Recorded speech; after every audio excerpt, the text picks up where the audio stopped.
Thank you, Mr. Speaker. The Secretary of State will value the importance of lifeline ferry services, and the news of potentially 1,000 job losses at P&O is devastating. What assessment has the Secretary of State made regarding the impact of a reduction or loss of the P&O Cairn Ryan to Larne service, and what discussions has he had with P&O and the trade unions on safeguarding this vital link between Scotland and Northern Ireland? Secretary of State. Well, I was pleased to be able to announce just a week or two ago a £17 million package we put in place to protect the 5 routes, the ferry routes that ensure that we keep connectivity for Northern Ireland with the rest of the United Kingdom. And I had conversations with P&O and other ferry operators just in the last few days. We head down to Buckinghamshire with Rob Butler. Rob Butler. Thank you, Mr. Speaker. Just as in my constituency of Aylesbury, small businesses and the self-employed are a vital part of the economy in Northern Ireland. As we move to the next stage of the coronavirus crisis, how will my right honourable friend ensure that they have all the guidance and the support that they need to regain lost trade and flourish once more? Secretary of State.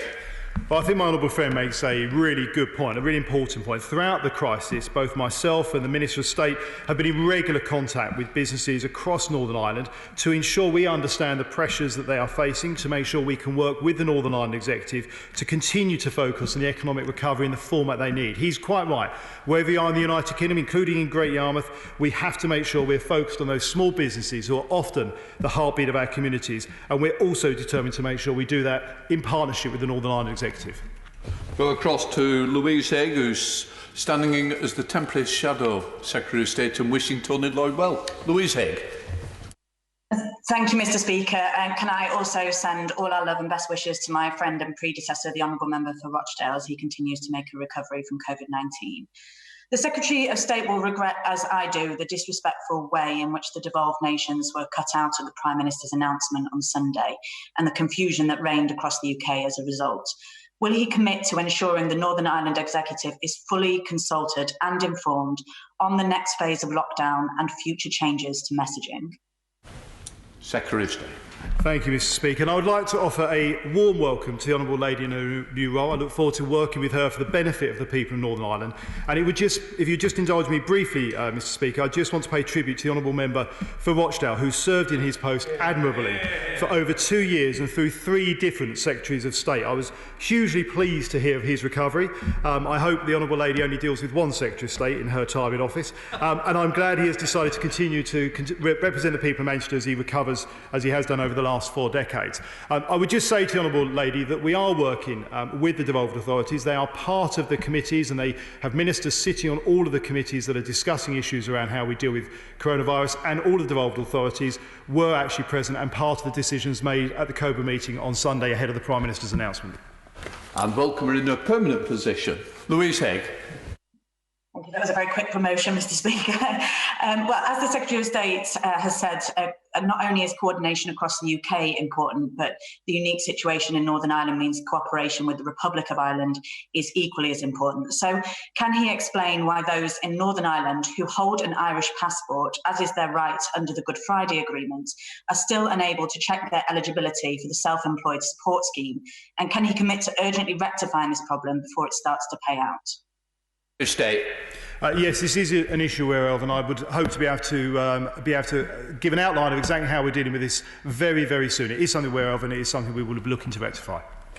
Going over to Northern Ireland with Sir Geoffrey Donaldson. Sir Geoffrey.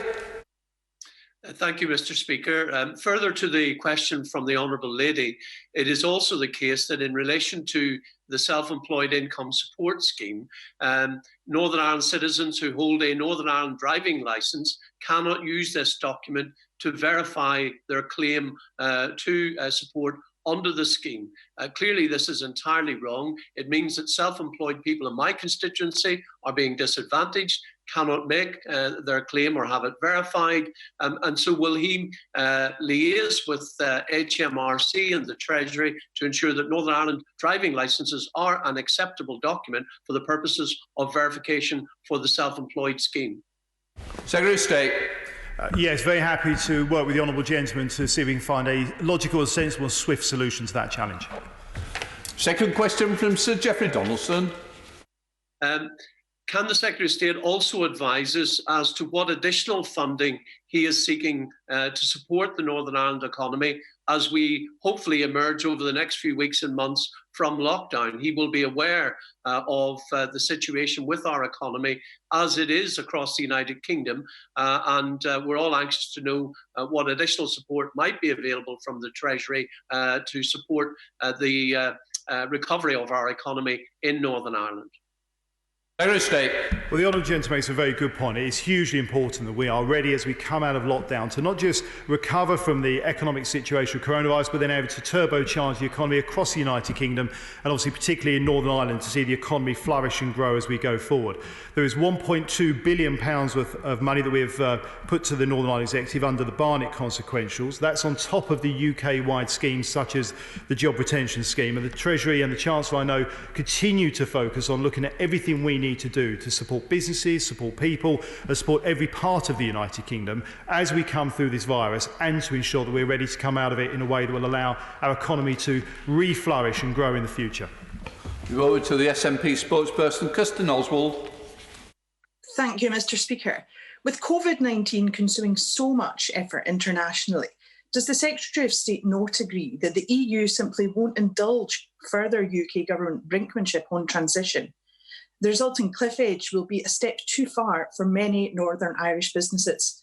So why is his government pushing ahead with its reckless timetable despite widespread support across the political divide for an extension? Secretary of State. Well, I have to say I don't recognise a reference to widespread support, where there's a very clear position for the British public, restated in just December last year, to see things done so that we as a country can move forward. It's in both our interest and the EU's interest to be ready to move forward in January 2021. And the best certainty I think we can give business, and we're focused on giving business, is that unfettered access for Northern Ireland businesses with the rest of the UK, and we will do that through the Northern Ireland Protocol. We now go to substantive question from Stephen Doherty, Secretary of State. Thank you, Mr. Speaker. We are working closely with the devolved administrations in our response to COVID-19. Representatives, as I've said, from each administration attend COBRA meetings, as well as the many detailed implementation groups that sit underneath the COBRA and Cabinet structure. The Taoiseach, the First Minister and Deputy First Minister and I also meet regularly, and I hope to do so again later this week. We agreed that continued close contact and cooperation will rightly remain essential in the weeks and indeed the months ahead. We have a substantive... Sorry, we go back across to Stephen Doherty's substantive, no supplementary.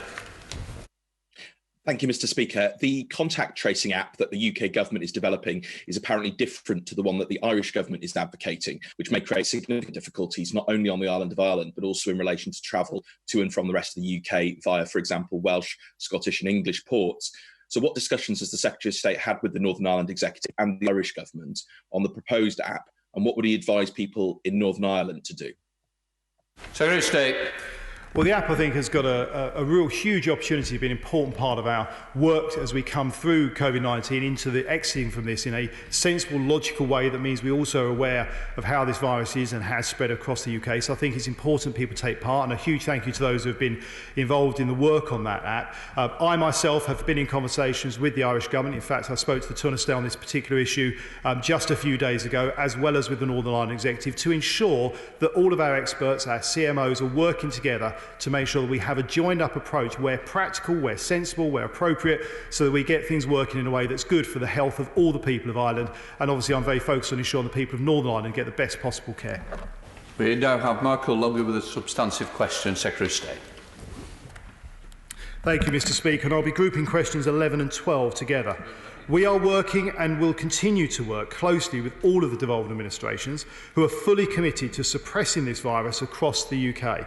Our response to COVID-19 is a collective national effort. The Executive is following a science-led path, doing what is best for the people of Northern Ireland, recognising the overall approach that we are taking across the UK to fight this pandemic. Go across to Marco Longi with a supplementary. Marco Longi. Thank you, Mr. Speaker. So does my right honourable friend agree with me and most people in Dudley that we are stronger as one United Kingdom responding to coronavirus, and can he let the House know if the devolved administration has improved outcomes for people there in ways that we can share across the United Kingdom?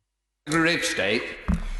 Yes, the short answer is yes. I think my honourable friend makes a good point that actually this is a good example of where a United Kingdom has been stronger than any single one part of it, and that we are stronger together as a family. And as I've said, we are working and will continue to work closely with all the devolved administrations.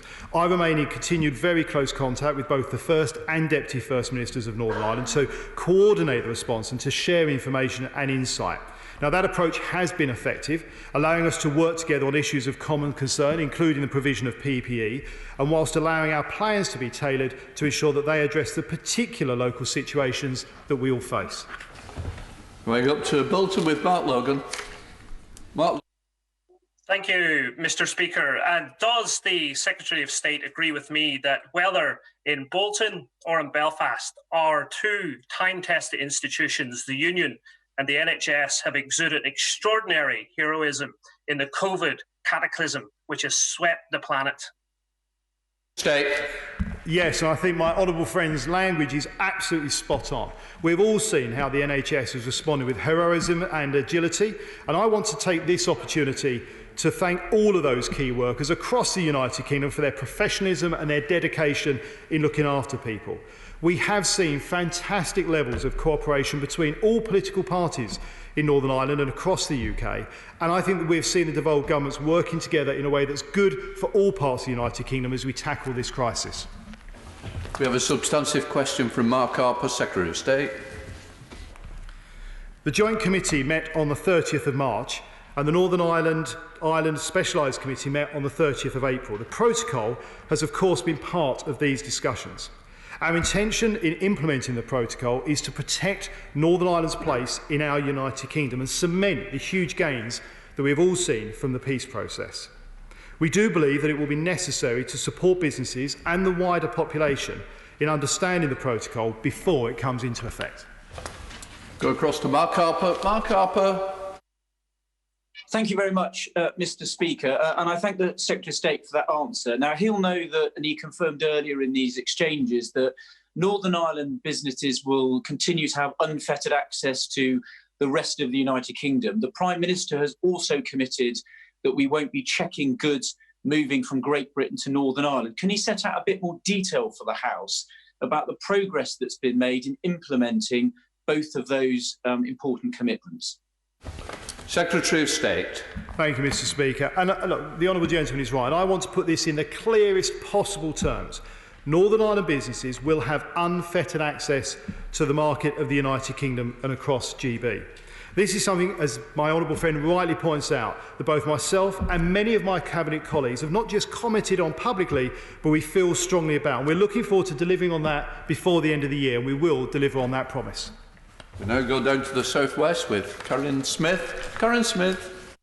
I heard what the Secretary of State has said about the one way of unfettered access, but in 33 weeks, Northern Ireland businesses will have to comply with the EU customs and regulatory rules and 2 VAT systems.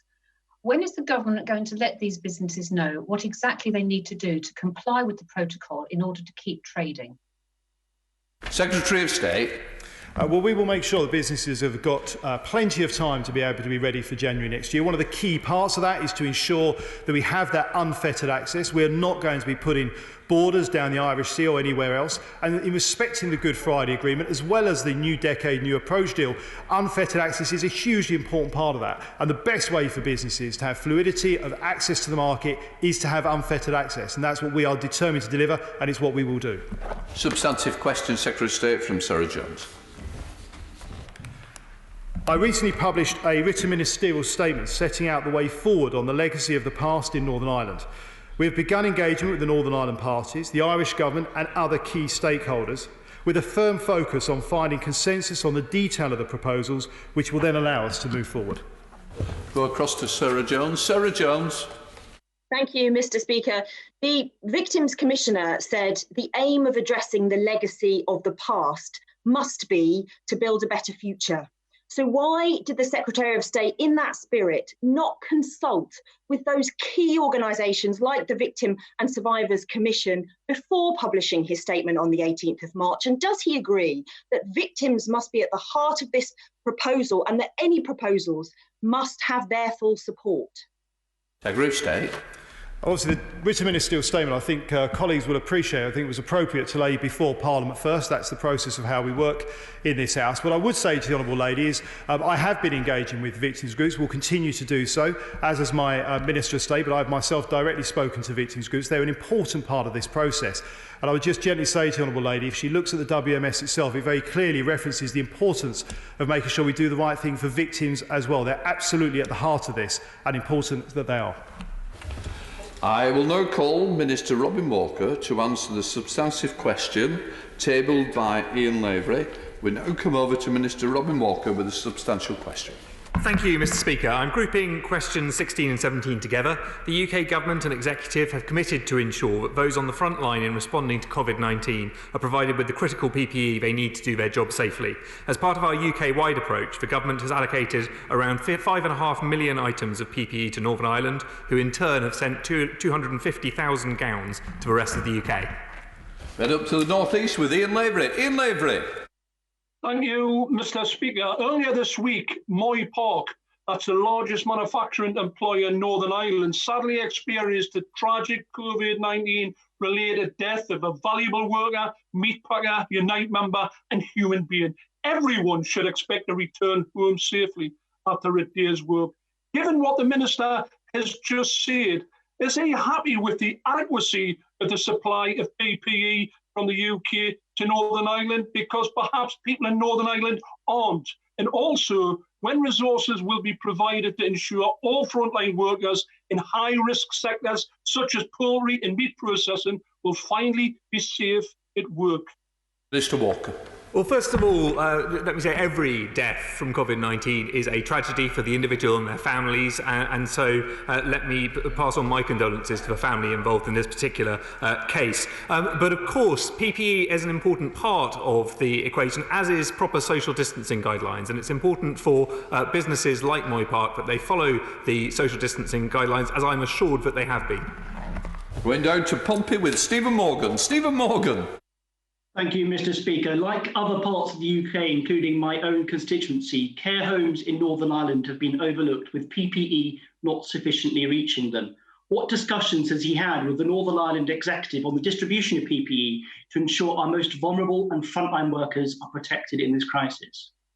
The Honourable Gentleman raises an important point. The Northern Ireland Executive has been distributing PPE to the care home sector, and part of the 5.5 million items of PPE the UK Government has been making available to Northern Ireland have been deployed in that sector. But it is an absolute priority that we continue to get a grip on the issue of care homes, and that is something I know which is a priority for the Executive as well as for the UK Government.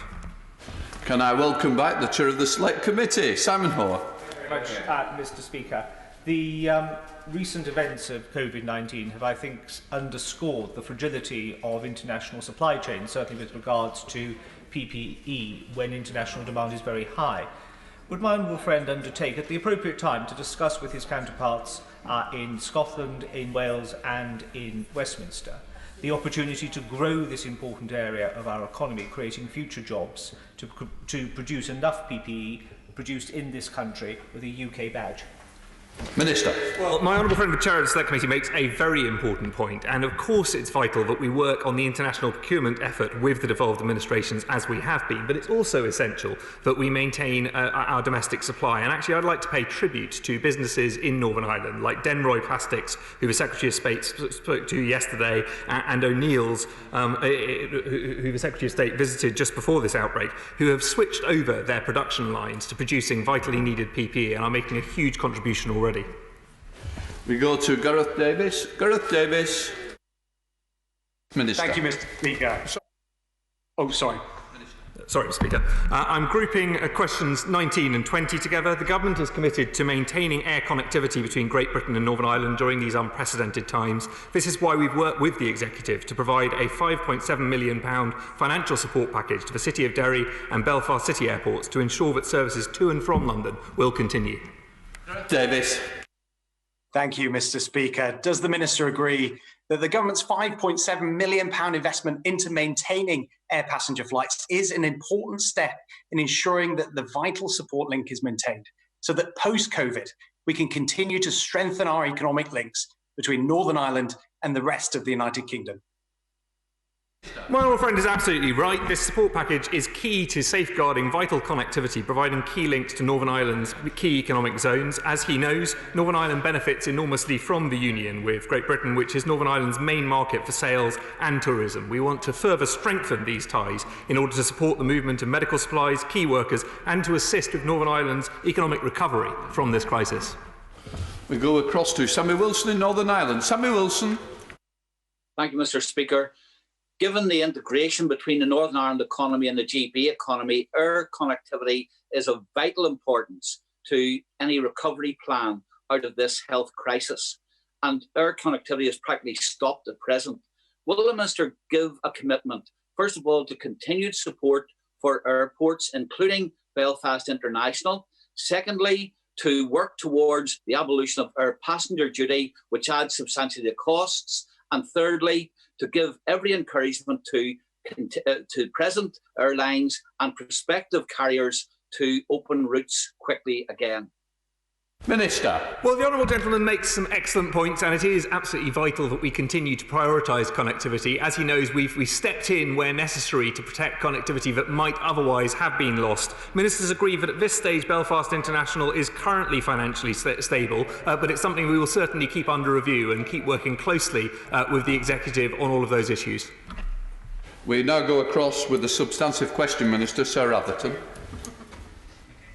Thank you, Mr. Speaker. I'm grouping questions 21, 22 and 23 together. The Government has, together with the Northern Ireland Executive, made a financial package of up to £17 million to keep critical freight routes open between Great Britain and Northern Ireland. This reflects the huge importance of these connections and ensures essential goods like food and medicines will continue to flow. Sir Atherton. Thank you, Mr. Speaker. The Belfast-Liverpool ferry is vital to businesses in Wrexham. Does my honourable friend agree that free-flowing trade between Northern Ireland and Great Britain is of great benefit to the Union, and that is why this government's success in keeping Northern Ireland part of the UK Customs Union is beneficial to us all?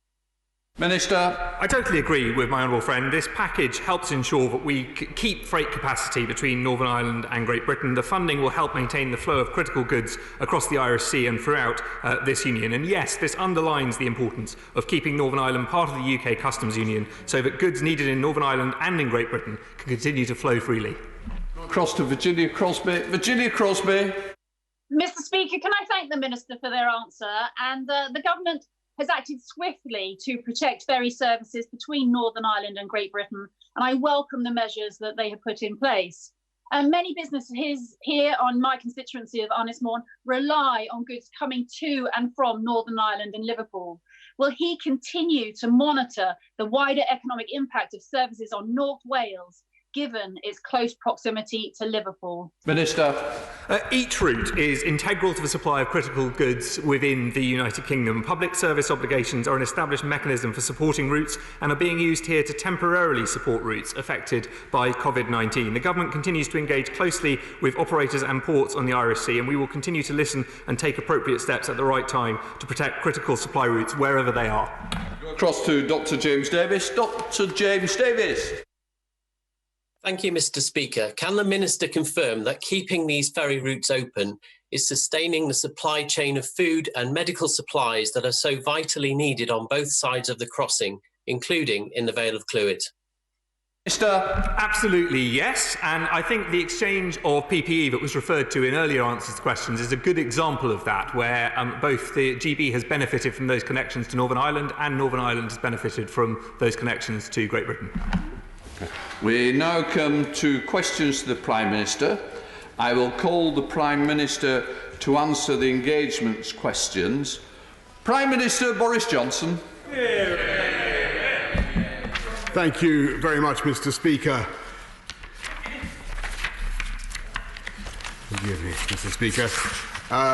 Yesterday was International Nurses' Day, and I know that the whole House would want to thank the nurses and also the care staff and key workers for their tireless work in responding to the COVID-19 pandemic. Mr. Speaker, sadly, 144 NHS workers and 131 social care workers' deaths have been reported as involving COVID-19. Our thoughts are with their families and friends. And yesterday, Mr. Speaker, this House learnt of the tragic death of Boris Johnson. The fact that she was abused for doing her job is utterly appalling. My thoughts, and I'm sure the thoughts of the whole House, are with her family. Mr. Speaker, this morning I had meetings with ministerial colleagues and others. In addition to my duties in this House, I shall have further such meetings later today. We now go across to Ruth Edwards. Ruth Edwards. Thank you, Mr. Speaker. Green investments generated the highest returns in the recovery from the 2008 financial crisis. As we restart our economy, will my right honourable friend commit to prioritising investment in low-carbon infrastructure, such as the electric vehicle charge point network and renewable energy production, which will also help the UK meet its net zero target by 2050? Prime Minister. Yes, Mr. Speaker, and to encourage the take-up of electric vehicles, we are putting a further £1 billion into EV infrastructure across the country to prevent range anxiety for those who use EVs. I now call the Leader of the Opposition, Sir Keir Starmer. Thank you, Mr. Speaker. Can I join the Prime Minister in thanking our nurses and all those on the front line and send my condolences to all of the families of those that have died of coronavirus, including Boris Johnson, as the Prime Minister referenced, a ticket officer who we learnt this week had died from COVID-19 in awful circumstances. Mr. Speaker, in his speech on Sunday, the Prime Minister said that we need to rapidly reverse the awful epidemic in our care homes. But earlier this year, and until the 12th of March, the government's own official advice was, and I'm quoting from it, it remains very unlikely that people receiving care in a care home will become infected. Yesterday's ONS figures showed that at least 40% of all deaths from COVID-19 were in care homes. Does the Prime Minister accept that the government was too slow to protect people in care homes? Prime Minister. No, Mr. Speaker, it wasn't true that the advice said that, and actually we brought the lockdown in care homes ahead of the general lockdown, and what we've seen is a concerted action plan to tackle what has unquestionably been an appalling epidemic in care homes, and a huge exercise in testing is going on. A further £600 million I can announce today for infection control in care homes. And yes, it is absolutely true that the number of casualties has been too high, but I can tell the House, as I told the Honourable Gentleman, Right Honourable Gentleman, last week and indeed this week, the number of outbreaks is down and the number of fatalities in care homes is now well down. There is much more to do, but we are making progress, Mr. Speaker. Keir Starmer. Mr. Speaker, I'm surprised the Prime Minister queries the advice of his own government up to the 12th of March. I do, of course, welcome any fall in the recorded numbers, as he's right to reference that, but the Prime Minister must still recognise the numbers are still very high. The Daily Telegraph this week carried the following quote from a cardiologist. We discharged known, suspected and unknown cases into care homes which were unprepared, with no formal warning that patients were infected, no testing available and no PPE to prevent transmission. We actively seeded this into the very population that was most vulnerable. Does the Prime Minister accept that the cardiologist is right about this? Prime Minister. Well, Mr. Speaker, I have the utmost respect for all our medical profession who are doing an extraordinary job in very difficult circumstances. But I can tell the House is that actually the number of discharges from hospitals into care homes went down in March and April, and we had a system of testing people going into care homes, and that testing is now being ramped up across all the 15,000 care homes in this country. Keir Starmer. Mr. Speaker, I want to probe the figures the Prime Minister's given us a little bit further. The ONS records the average number of deaths in care homes each month. For the last 5 years, the average for April has been just over 8,000. This year, the number of deaths in care homes for April was a staggering 26,000. That's 3 times the average, 18,000 additional deaths this April. Using the government's figures, only 8,000 are recorded as COVID deaths. That leaves 10,000 additional and unexplained care home deaths this April. Now, I know the government must have looked into this. So can the Prime Minister give us the government's views on these unexplained deaths? Prime Minister. Well, Mr. Speaker, coronavirus is an appalling disease which afflicts some groups far more than others. I think the whole country understands, and in particular the elderly. And he's right to draw attention, as I've said, to the tragedy that has been taking place in care homes. The Office of National Statistics is responsible for producing the data that they have. The government has also produced data which not only shows that there has been, as I say, a terrible epidemic in care homes, but since the since the Care Homes Action Plan began, we are seeing an appreciable and substantial reduction, not just in the number of outbreaks, but also in the number of deaths. And I want to stress to the House and also to the country that solving the problem in care homes is going to be absolutely critical. Getting the R down, not just in care homes, but across the country, is going to be absolutely critical to our ability to move forward as a nation with the stepped programme that I announced on Sunday. We must fix it, and we will. Starmer. The Prime Minister says that solving the problem in care homes is crucial, but that can only happen if the numbers are understood. And therefore I was disappointed that the Prime Minister doesn't have an answer to the pretty obvious question as to what are those 10,000 unexplained deaths. Mr. Speaker, yesterday the overall figures given by the government at the press conference for those that have died from COVID-19 was 32,692, each one a tragedy.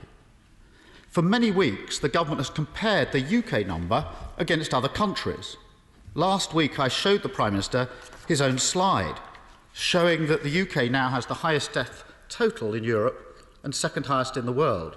A version of this slide has been shown at the number 10 press conference every day since the 30th of March. That's 7 weeks. Yesterday, the government stopped publishing the international comparison and the slide is gone. Why? Minister. Mr. Speaker, as he knows very well, the UK has been going through an unprecedented, once-in-a-century epidemic, and he seeks to make comparisons with other countries which I'm advised are premature, because the correct and final way of making these comparisons will be when we have all the excess death totals for all the relevant countries. We do not yet have that data. Now, Mr. Speaker, I'm not going to try to pretend to the House that the figures, when they are finally confirmed, are anything other than stark and deeply, deeply horrifying. This has been an appalling epidemic. What I can tell the House is that we are getting those numbers down. The numbers of deaths are coming down. The numbers of hospital admissions are coming down. Thanks to the hard work of the British people in reducing the R, Mr. Speaker, and reducing those numbers of fatalities, we are now in a position to make some small, modest steps to begin to come out of some of the very restrictive measures that we've had. I think people do understand what we're trying to do as a country, and as for the international comparisons that he seeks to draw now, I think he will have to contain his impatience. Keir Starmer. Well, I'm baffled. It's not me seeking to draw the comparisons. These are the government slides that have been used for 7 weeks to reassure the public.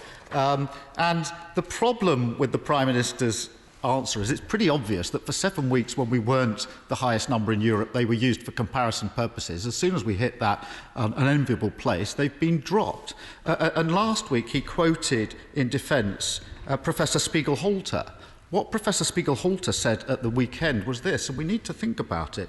We should use other countries to try and learn why our numbers are so high. And so dropping the comparisons means dropping the learning, and that's the real risk. I want to ask the Prime Minister now about the changes that are coming to effect today. A real concern for many people is childcare. I want to quote a mother of a young child. I apologise that it's a little lengthy, but it reflects the queries that all members of this House will have been getting. She says this: as Boris said in his speech, people are encouraged to go back to work, meaning my partner, as he works in construction. My partner has explained to his boss this can't happen because we've got no childcare. He also rang the nursery, but they're not open. I work as well, but my boss is having none of it. I hope I can get some advice. Me and my partner have been so stressed all day. What advice would the Prime Minister give her? Prime Minister.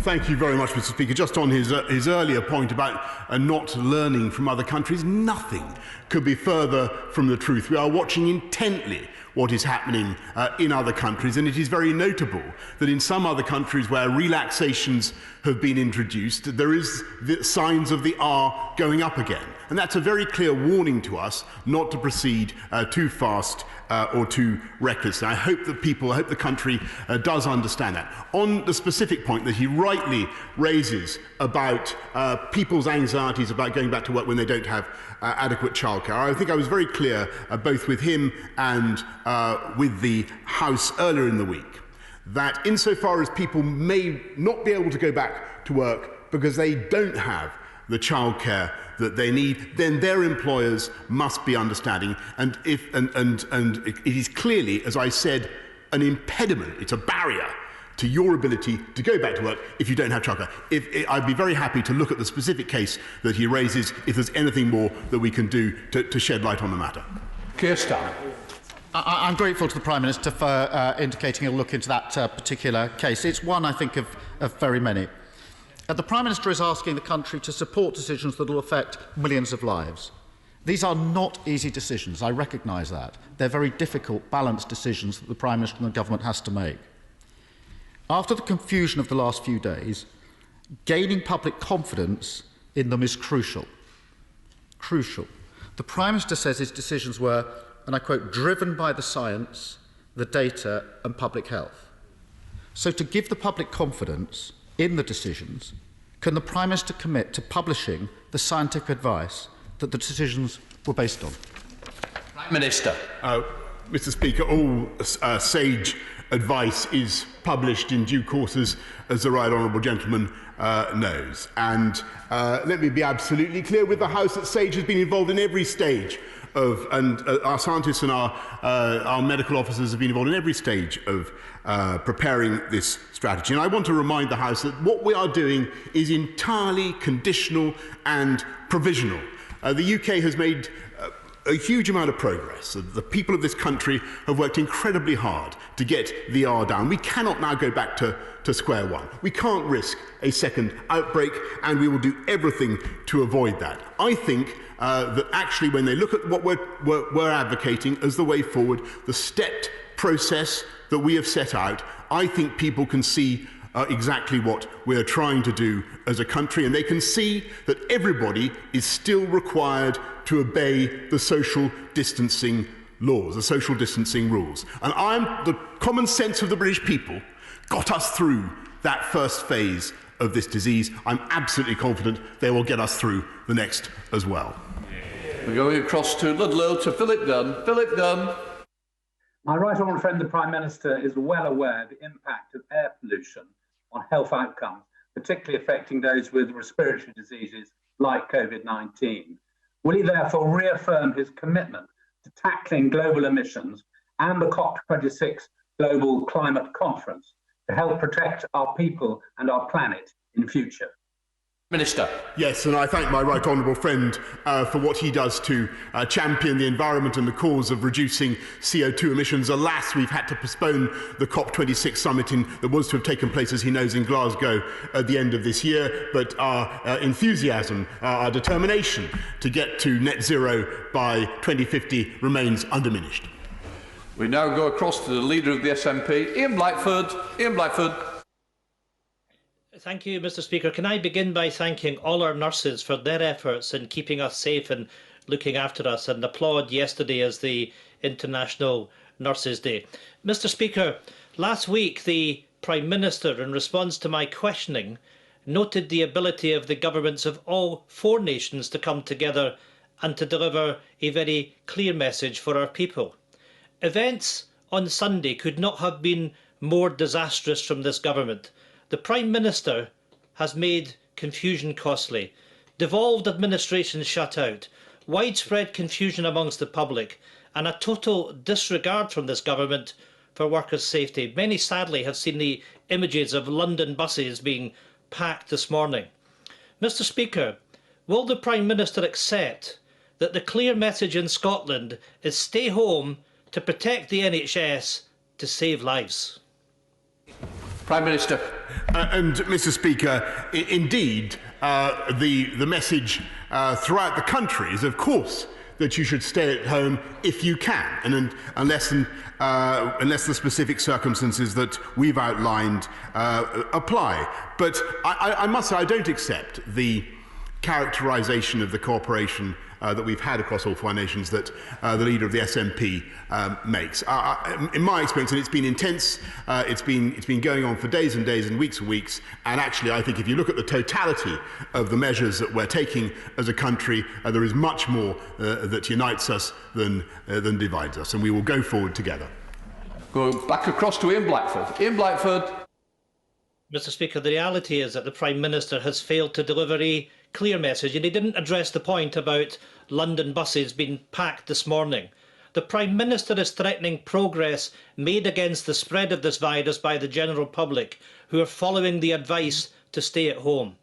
The Prime Minister is putting workers' safety at risk by calling on those who can't work at home to go to their jobs without any guidance on health and safety. Only last Monday, the Health Secretary launched a test trace app trial. On Sunday, the Prime Minister appeared to leapfrog any success with that by announcing easing of restrictions. Before any lockdown easing, and to avoid undermining the progress made so far, the Prime Minister must make sure that there are sufficient levels of testing available and the ability to test, trace, isolate is fully in operation. Why is the Prime Minister throwing weeks of progress against this virus into jeopardy, undermining the work of our outstanding NHS? Prime Minister. Well, Mr. Speaker, he raises a point about London buses, which is quite right, and I don't want to see crowding on mass transit, public transport in our capital or anywhere else, and we're working very actively with TfL to ensure that what we do is we have more capacity, we discourage people from going to work during the peak, and that the operators, in particular TfL, lay on particularly more tube trains when those are necessary throughout the day, and a huge amount of work is being done. We also want to see proper marshalling at stations to prevent crowding of trains. I must say that on his point about test, track and trace, test, track and trace is going to be a huge operation for this entire country, and I think actually he should pay tribute to the work of all those hundreds of thousands of people who are now responsible massively for escalating our test, track and tracing operation. We now test, I think, more than virtually any other country in Europe, and the rate of acceleration, the rate of increase has been very, very sharp indeed, and we will go up to 200,000 by the end of the month. But he's absolutely right that this should be entirely, the success of this programme is absolutely vital if we're to be able to move on to the third step, to the second and third steps of our roadmap. We now go over to Yorkshire to Julian Smith. Julian Smith. Mr. Speaker, over 5,000 rough sleepers, 90% of the homeless population in the UK, are now in temporary accommodation as a result of action taken by the government at the start of this crisis. Will the Prime Minister commit to providing all funds necessary and all action needed to ensure that this positive dealing with the homelessness crisis can be made permanent and each of these individuals can be given a long-term home? Minister. Well, I thank my right honourable friend, and as he knows, it is this government's ambition to end rough sleeping by 2024, and it's great to see the progress that has been made even in this very, very difficult time. As he says, 90% of rough sleepers are now in accommodation or have been offered accommodation, Mr. Speaker, and we will be investing considerable sums to make sure that we build the housing and we address the social issues that tackle that problem for good. We go over to Sir Edward Davies. Sir Edward Davies. Can I thank the government for listening to representations from the Liberal Democrats and others to protect jobs by extending the furlough scheme yesterday? But will the government now do the same for the self-employed? People like cleaners, childminders, taxi drivers and hairdressers have all seen their incomes devastated and are only now able to apply for help for the past 3 months. But millions of these families now have no help in the future. So surely self-employed people must have their support extended too. Minister. I admire the honourable, the right honourable gentleman. Brilliant attempt to take the credit from my right honourable friend, the Chancellor, for his extension of the coronavirus job retention scheme, which I do believe has been one of the most extraordinary features of this country's, our collective response to the crisis. We are looking after, he's right to draw attention to the position of the self-employed. We are making sure that they do get payments over 3 months of up to £7,500 as well. We go down to Wales to Dr. Jamie Wallace. Dr. Jamie Wallace. Thank you, Mr. Speaker. May I congratulate the Prime Minister on being straight with the British people and spelling out a clear and cautious roadmap to lift the lockdown measures in England. Unfortunately, for my constituents in Bridgend, the Welsh Government has not set out any such plan or vision. Does he agree with me that the people of Wales deserve a government that is honest and clear with them about the road ahead? Prime Minister. I thank my honourable friend very much, and I will agree with him that, but whatever the defects of the Labour government in Wales, my experience is that actually we've been working very well together across all 4 nations. We'll continue to do so, and my honest view is all those who talk about confusion or mixed messages are grossly overstating the position. The common sense of the British people is shining through this argument. They can see where we want to go. They can see where we need to go. We go to John Speller. John Speller. Prime Minister, at the end of March, I asked you to help the thousands of our people stranded abroad, notably in South Asia and especially in the Punjab. Grudgingly and much slower than other countries, the Foreign Office organised flights back, but there are many still stranded. Furthermore, the FCO now seems to be washing its hands of those with indefinite leave to remain, even though they may have lived and worked here for years and are husbands, wives, parents and grandparents of British citizens. Indeed, some have described this as another Windrush waiting to happen. So, Prime Minister, will you sort this out? Minister. I thank the right honourable gentleman. He actually nabbed me behind the Speaker's chair after he last put it to me. I can tell him that we estimate that 1.3 million British nationals have now been returned. I know he would like the RAF to be more involved, but I can also tell him that we've put in £75 million to a charter arrangement, and a whole range of airlines have signed up to it, and we are doing everything we can to bring people back as fast as we can. Peter Bone. Thank you, Mr. Speaker. Last week, the arrogant, incompetent and vindictive Electoral Commission suffered its final humiliation. For 4 long years, it has investigated and hounded 4 people from 4 different Leave organisations, making their lives and their families' lives hell. Last week, the police said they were totally innocent and had done nothing wrong. Prime Minister, for the sake of democracy, will you ensure that that politically corrupt, totally biased and morally bankrupt quango is abolished. Prime Minister.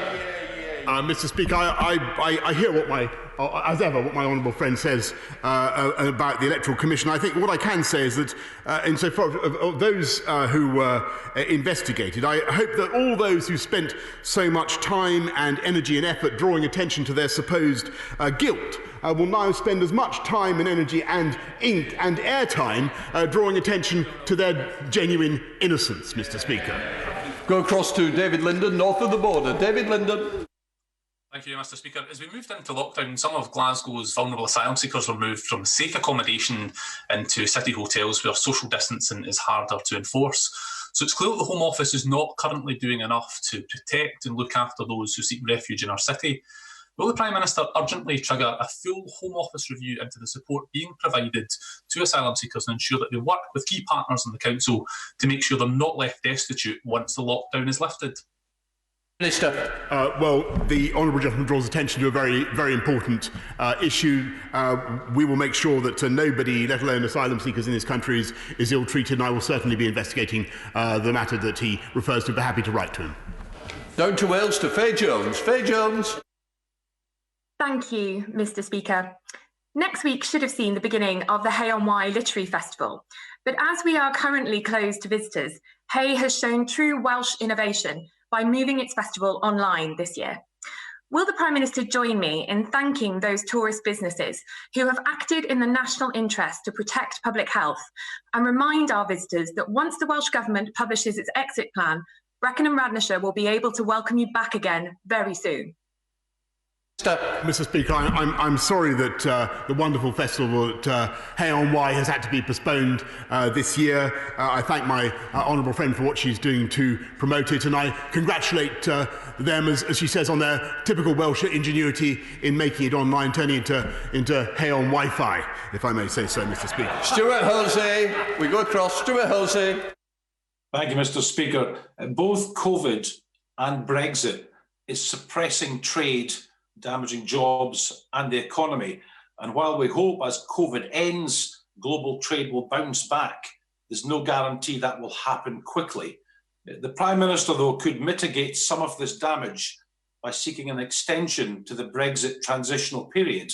Can he explain to the House why he's being so negligent in not seeking that transitional extension now? Minister. Mr. Speaker, I think one of the most remarkable things about, as I said actually to the right honourable gentleman, one of the most remarkable things about this crisis has been the way the whole country has come together to deal with it. And there's been a spirit of unity and sharing that I don't think we've seen for a very, very long time. I think a lot of people in this country don't want to see the Brexit argument reopened. They want to see it settled. They want to see it done. And that's what this government intends to do. Simon Baines, going across. Simon Baines.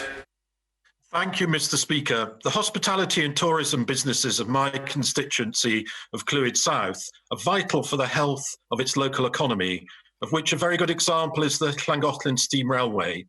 Would the Prime Minister join me in congratulating them on their current restructuring and fundraising campaign, designed to see them through the coronavirus crisis?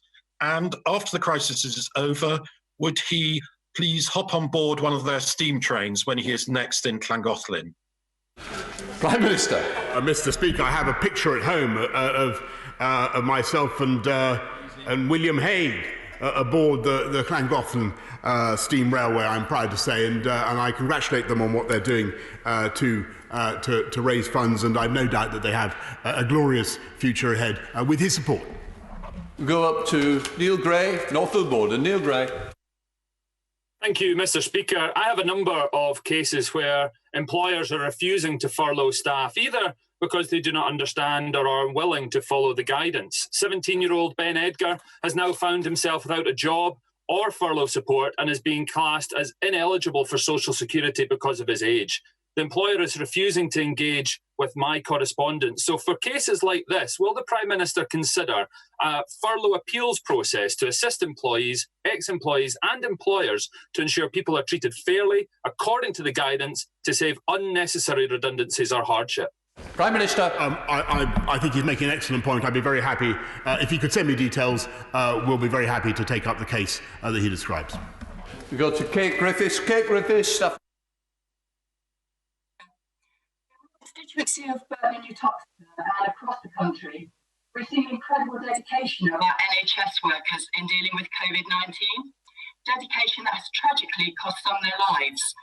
Can I ask the Prime Minister what steps he's taking to ensure that the NHS are adhering to Public Health England calls to best BAME staff on the front line, and where possible to make appropriate arrangements to move them to non-patient facing roles?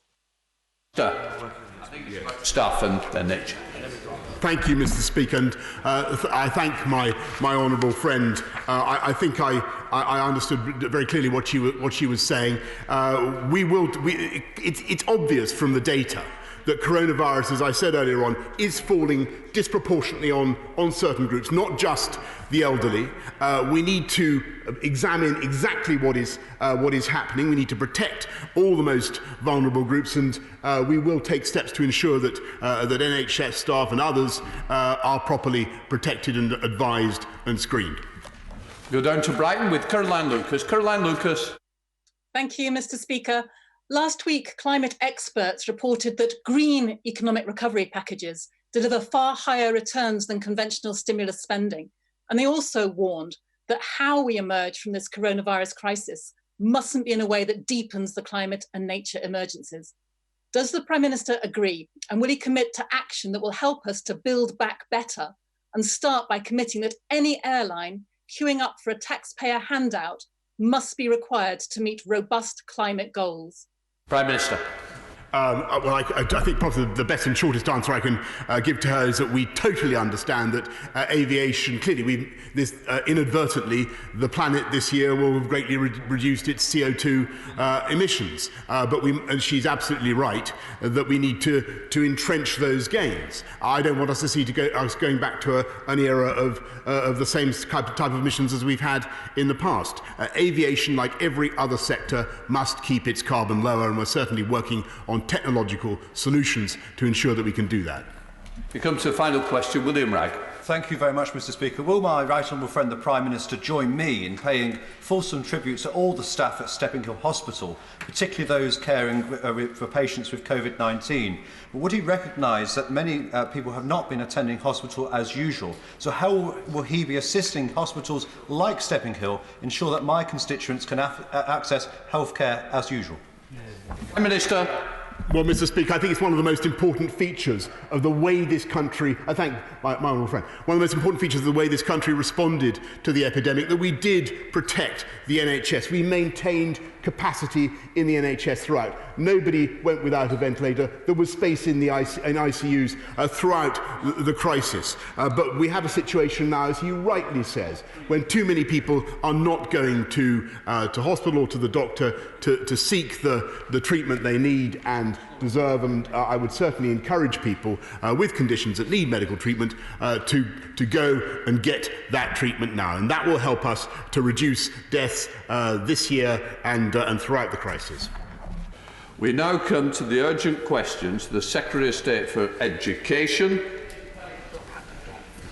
I call the Secretary of State, Gavin Williamson, to answer the urgent question from Leila Moran. As on the order paper, the Secretary of State should speak for no more than 3 minutes. Secretary of State. Mr. Speaker, I'm grateful to you for granting this urgent question. We're requested to make a statement this week, but members will understand there are restrictions on the number of statements.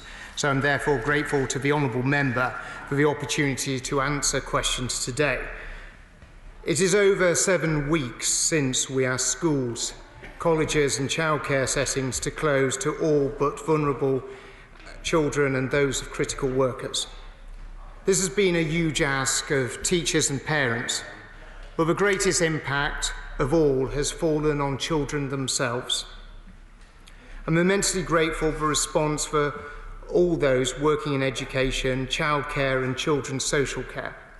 But we all know the best place for children to be educated and to learn is in school. And it's always been my intention to get more of them back there as soon as the scientific advice allows. As the Prime Minister confirmed, we are now past the peak of the virus, and he has set out a roadmap for the next phases of our recovery. If progress continues to be made, we expect that from the 1st of June at the earliest, we'll be able to begin a phased return to school, college and childcare for children in key transition years, alongside our priority groups.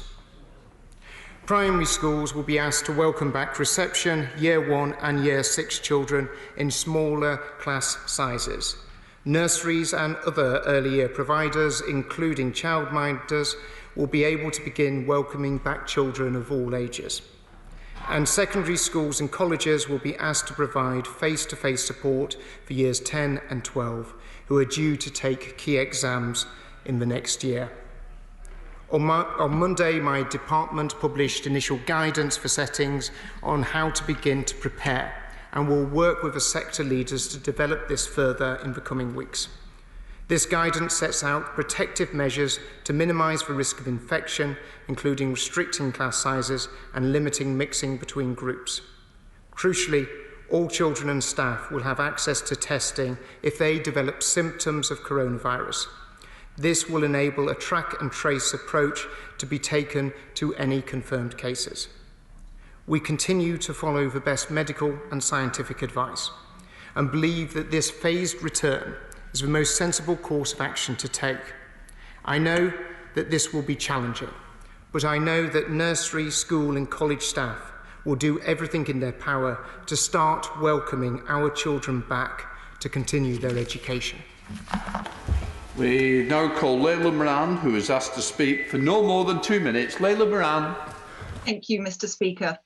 We need to get our children back to school at the earliest opportunity. Every day that schools remain shut, the disadvantage gap widens and vulnerable children risk falling through the cracks. However, we should only reopen schools when we know it's safe. Given we still don't know about transmissibility between children, can the Secretary of State reassure us that these decisions are based solely on public health? And to what extent has getting parents back to work been the main driver? And what of teacher safety? The Chief Medical Officer said that there still needs to be a debate on this. So does the Secretary of State not think it irresponsible to publish plans and suggest timetables without disclosing all scientific advice? And will he commit to publishing it today? And why weren't all major teaching unions consulted on the specifics of this decision to make sure it's workable? The guidance says that risk assessments should be carried out before schools open, and I welcome this. Will these be made public as with businesses? And when can we expect further guidance on travel? If a school leader decides it's not safe to reopen, will the Secretary of State respect that? And he also says that reasonable endeavours must be made to deliver the curriculum, but will he now set out his expectations, given how varied this has been between schools so far? And can he clarify what does some face-to-face contact for Year 10 and 12 actually mean? And will he guarantee that every child in all year groups who need access to devices or the internet will get it? And when will we know about future exams? Finally, it's obvious to anyone that children in reception in Year 1 can't socially distance. He says that the safety of children and staff is our utmost priority. So can the Secretary of State tell us, in plain English, what does he think safe actually means? Thank you. Secretary of State.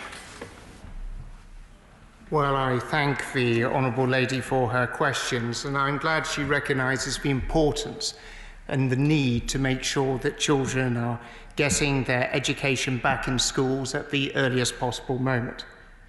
When you have medical and scientific advice that is saying that it is the right time to start bringing schools back in a phased and controlled manner, it seems only the right thing to do and only the responsible thing to do for the many of the reasons that she herself highlighted. And in terms of pulling our guidance together, we've actually worked very closely with all of the teaching unions and the head teachers unions. We've worked very closely with the sector, Every week they have been having the opportunity to meet with them, and I've made sure that the time that my officials have made time in order to sit down with them, talk about their issues and concerns, and this is what has informed and developed the guidance that we have shared with schools. But in terms of the hierarchy of controls that we have developed, in terms of making sure that the risk of transmission of coronavirus is absolutely minimised within schools, we understand that the advice that we needed to seek was not within the Department for Education, but was within Public Health England, and also working with the scientific and medical advisors as every step of the way have been informing what the government does. And that is why when we created the hierarchy of controls about creating the safe bubbles for children and teachers and support staff to work in, this was informed by them. So why are we bringing schools back?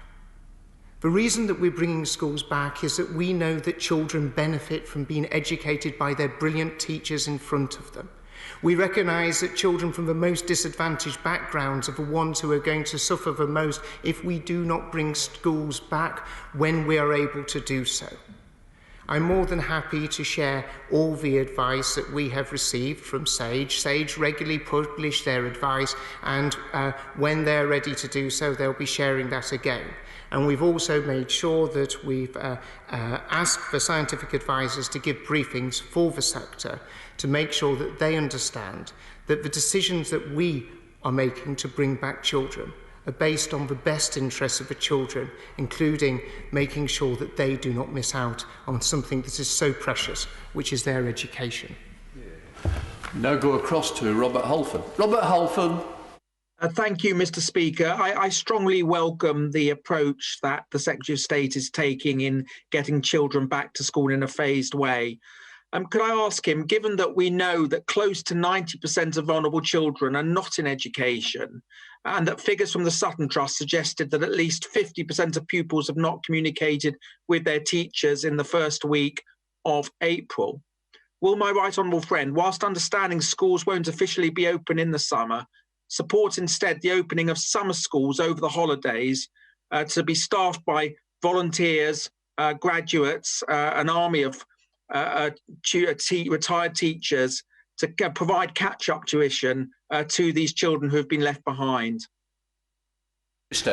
My right honourable friend is absolutely right about what we need to be doing in terms of everything we can help children who will not necessarily be having the benefit of returning to school before the summer holidays, but how we can support them, to give them that extra boost, to make sure that they're learning all the things that they want to do.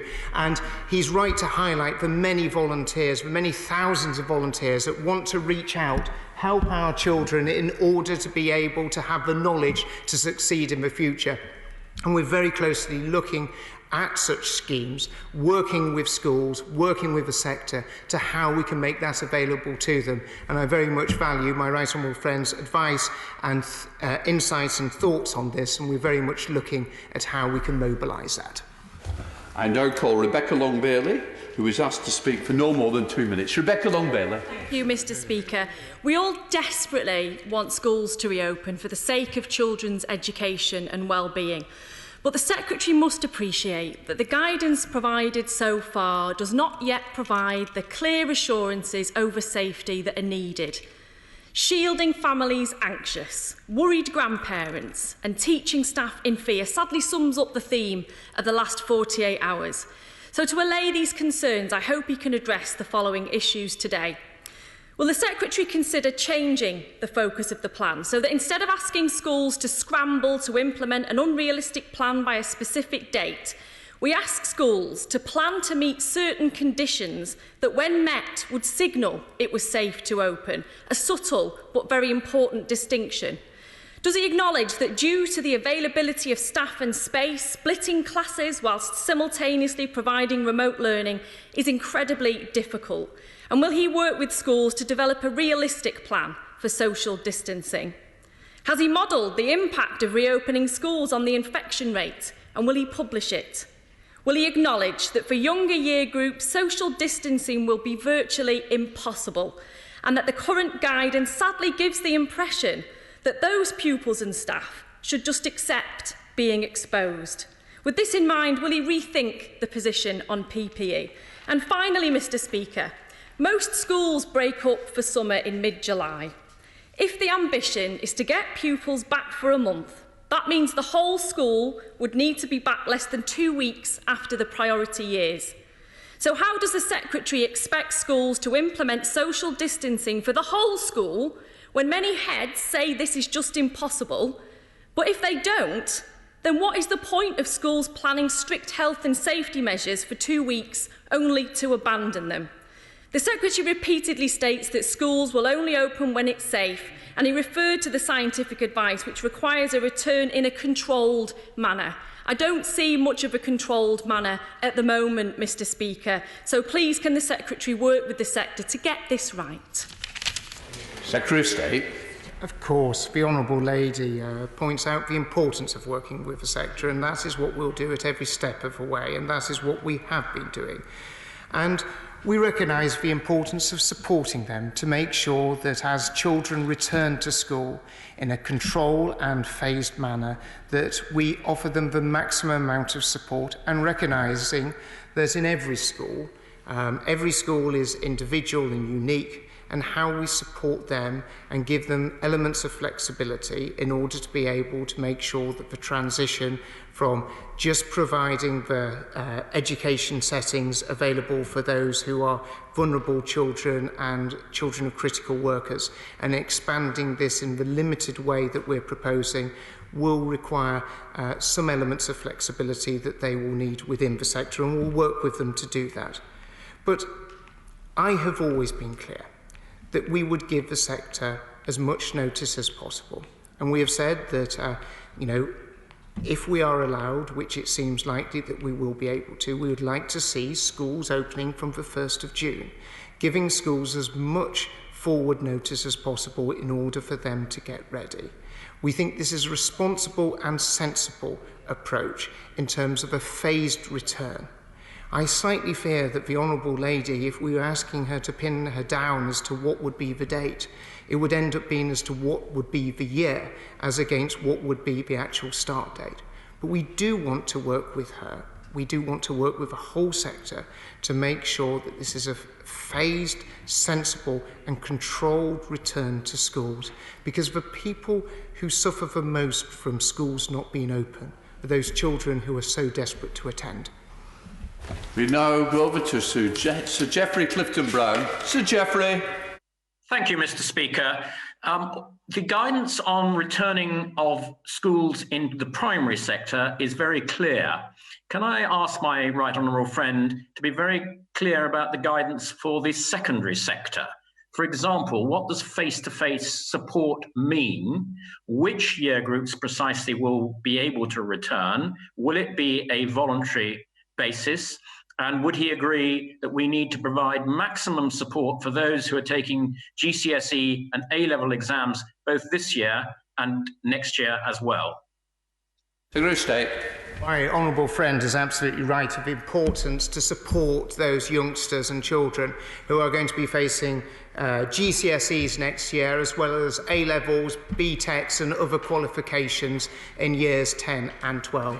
And we're working with the sector because what we want all children in those year groups is to have the opportunity to go into school, to speak with their teachers make an assessment of what learning and support that they need to have over the following weeks as we approach the summer holidays, but also making sure that they set the work at the right level, so through the summer holidays children can benefit from learning through those 6 weeks as well as those weeks as we approach the summer holidays. But it is important to get these transition years back into schools, even if it is for not a full timetable, but this is a first step in the right direction. We now go to north of the border to Carol Monaghan, who is asked to speak for no more than 1 minute. Carol Monaghan. Thank you, Mr. Speaker. Welsh young children do seem to be less susceptible to COVID-19. Professor Graham Medley has told the Science and Technology Select Committee it is still not clear what the role of children is in transmission. So what new evidence does the Secretary of State have on the ability of children to transmit, and will he publish this? When the Scottish Government recently published detailed proposals for reopening of schools with a mixture of home and school learning, his colleague, the First Secretary of State, said this would cause hospitals to be overwhelmed. So why then is England considering this reckless full reopening of primary schools? And finally, if it is the ambition to bring all primary year groups back before the summer holidays with a maximum of 15 pupils per class, where are the extra teachers going to come from? As most schools don't have rooms lying empty, where are the additional classrooms coming from? And will he reassure teachers and school staff that they will not be expected to make or provide their own PPE? Well, if I can take the opportunity to thank the Scottish Deputy First Minister for the close work and collaboration that we've had between ourselves over the last few months as we have had to deal with this pandemic right across the United Kingdom. I think that the Honourable Lady would be asking very searching questions of me if, when I'm given the scientific and medical advice that it is the right time to be opening up schools in a limited manner, that I wasn't taking up that opportunity. And quite understandably, SAGE does publish its advice. I have no doubt that it will be publishing the advice it has offered us in terms of what we're doing, and we would obviously be more than happy to make that as freely available as possible. Tracy Crouch. Mr. Speaker, can my right honourable friend not only confirm that our approach to reopening schools is very much in line with other European countries, but, Mr. Speaker, you might expect a former sports minister to ask this, I haven't seen much about how we can ensure that schools can conduct their PE duties. So will he be issuing specific guidance to ensure that schools can still put on PE classes, but in a safe way? Secretary of State. My right honourable friend is absolutely right. The importance of PE for all children, whether they're at school or at home. And I think that we've been seeing some brilliant examples of children really being engaged in physical activity. We have issued some guidance in terms of how PE can be conducted, in terms of a safe use of equipment and non-contact sports at this initial stage. We're very keen to work with the sector to see how we engage all young people in as much physical activity as possible. We go to Ian Mearns in the North East. Ian Mearns. Thank you, Mr. Speaker. We know from the NAHT that head teachers have not been consulted about the proposed date of return. So when you say you're working with the sector, that is partially but not completely true. And also having 12 to 15 children socially distanced in a classroom is really largely unrealistic. We know children are more likely to be asymptomatic than adults if they contract COVID-19. So what public health medical evidence does the Secretary of State have that children will not spread the virus to other children, teachers, teaching assistants, cleaning and catering and caring staff when they return to schools? And will he publish that evidence? Secretary of State. So, as I've repeatedly said, and I'm not sure if the honourable gentleman was listening to my earlier responses, but we said that obviously SAGE does publish its evidence and the advice that we get. So, of course, that is in the public domain. But as every stage, every single week I've been meeting with union leaders as well as other sector leaders, whether that is Ofsted, whether that is the Confederation of Schools Trust, and I'll continue to do so. And we've shared our thinking very widely as to what we're hoping to do. We recognise this is a challenging situation for everyone, and there are lots of concerns, and we want to work with all organisations, whether they be representative bodies of schools or unions, in order to get the best guidance to the workforce, but also to children and parents as well. Staying in the North East, Richard Holden. Richard Holden. Thank you, Mr. Speaker. The vast majority of schools in North West Durham have remained open, looking after the most vulnerable children. Would the Secretary of State join me in thanking the staff in these schools for their selfless actions throughout the global coronavirus pandemic?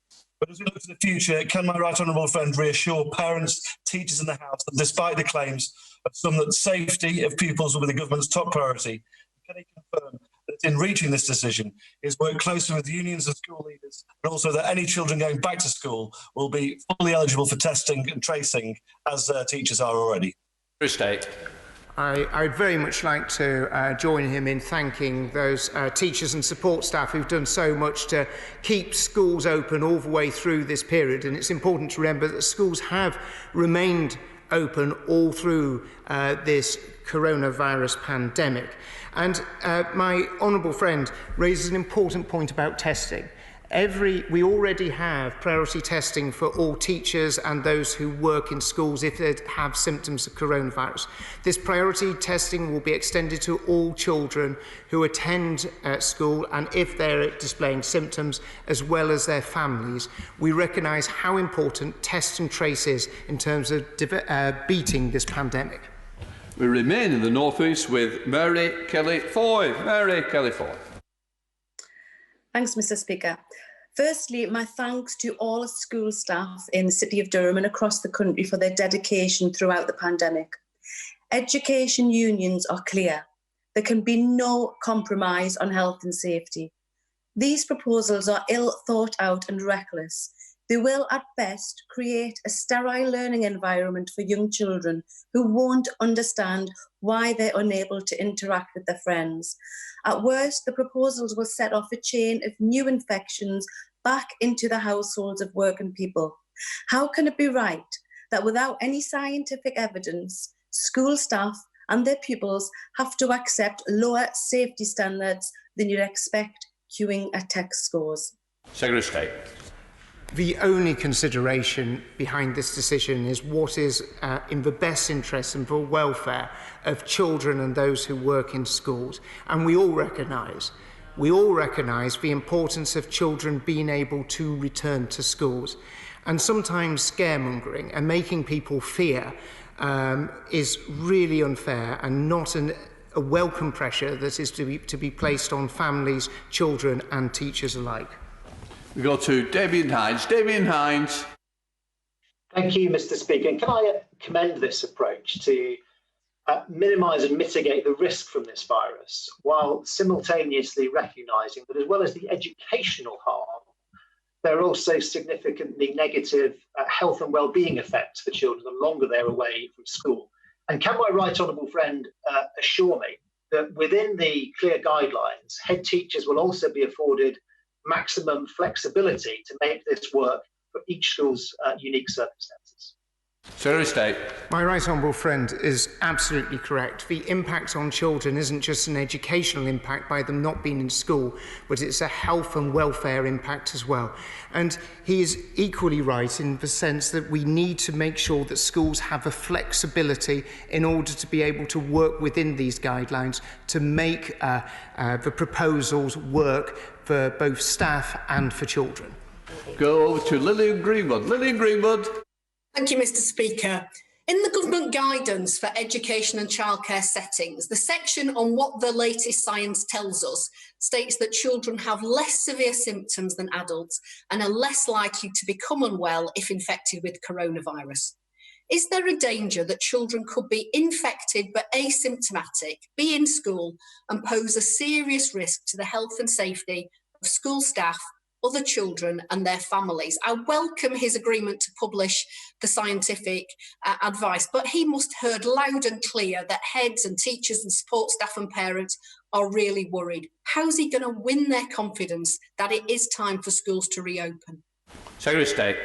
Well, every step that we take in terms of returning schools is at the heart of it is the safety, the security of those who are in that school, whether it is the child, whether it's a teacher, a teaching assistant or any other support staff.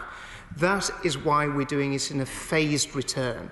We're making sure that we take small steps forward, making sure that we minimise the risk to all those who are attending school and working within schools. Go over to James Cartledge. James Cartledge. Thank you, Mr. Speaker. I very much welcome my right honourable friend's approach. Of course, Denmark reopened its primary schools on April 15th. It has not seen a huge surge in infection. And in fact, the country is moving to a new phase where they are reopening restaurants. Is my right friend aware that yesterday the BBC spoke to Dr. Langer, who is the Vice President of the Danish Union of Teachers? She was very positive about their experience. And does he agree with me that therefore perhaps our own teaching unions should speak to their and engage with their Danish counterparts to learn from their experience, so that when we get to the beginning of June, we can reopen our schools both safely and successfully? Secretary of State. My honourable friend raises an important point about where are the international benchmarks that we can look towards. And in reaching the conclusions as how to bring about a phased return to schools, understandably, we looked at countries such as Denmark and the Netherlands and many others as to how they'd done it. And what you'll see is a mirroring in approach as to what happened in Denmark as to what we are doing here in the United Kingdom. And I think that is the right approach, because what you've seen that schools have started to return in Denmark, and you have not seen negative impact as a result of that. And I think this goes to reconfirm that our approach is the right approach. And I'd certainly hope that trade unions in this country would speak to trade unions in Denmark as well. We go over to Stephen Doherty. Stephen Doherty. Mr. Speaker, my constituents in Cardiff South and Penarth are repeatedly expressing frustration to me that the UK government press conferences and their briefing of the media does not make clear the distinction in policy on this between England and Wales, and that's causing confusion and anxiety.